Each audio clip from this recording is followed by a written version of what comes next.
आणि आपलं सर्वांचं खूप खूप स्वागत आहे। बघा ही पल्लवी आहे। पल्लवी जन्मताच अपंग होती आणि 20 वर्ष झाले आहे तिला आता आयुष्याचे। चालणं नाही, हाताने काम नाही, अशा प्रकारची कंडिशन पल्लवीची होती। पल्लवीचा बऱ्याच लोकांनी व्हिडिओ सुद्धा बघितला असेल। पल्लवीचा हात सुद्धा काहीच काम करत नव्हता। पल्लवी हात दाखव सगळ्यांना, वरती करा। आज त्या हाताने पूर्णतः काम, चालणं, सगळे कामं ती स्वतः करत आहे। आई वडिलांना या गोष्टीसाठी 20 वर्ष वाट पाहावी लागली। आता कसं वाटतंय पल्लवी?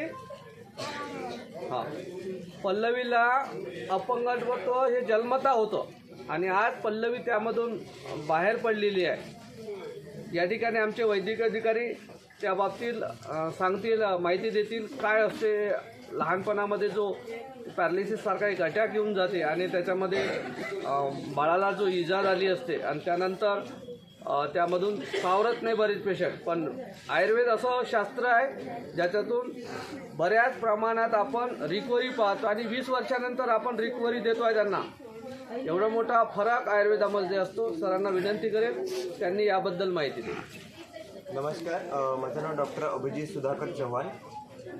जसं आपल्याला माहिती आहे, पेशंट आपल्या समोर आहे आणि ती आज आपल्या पायावरती उभी आहे। ठीक आहे, जन्मजात विकृती ज्याला म्हणतो, त्याच्यामध्ये आपण सगळ्यांना एक गोष्ट माहिती असेल की बाळ वेळेत रडलं नाही, हे आपण ज्याला म्हणतो। ठीक आहे, त्याला मॉडर्न याच्यामध्ये ब्रेन ॲस्पेक्झिया म्हणजे काय की ब्रेनला एका ठराविक काळापर्यंत, जेव्हा बाळ जन्म होतं त्या ठराविक काळापर्यंत ऑक्सिजन जर नाही मिळालं तर ते ब्रेन डॅमेज होतं।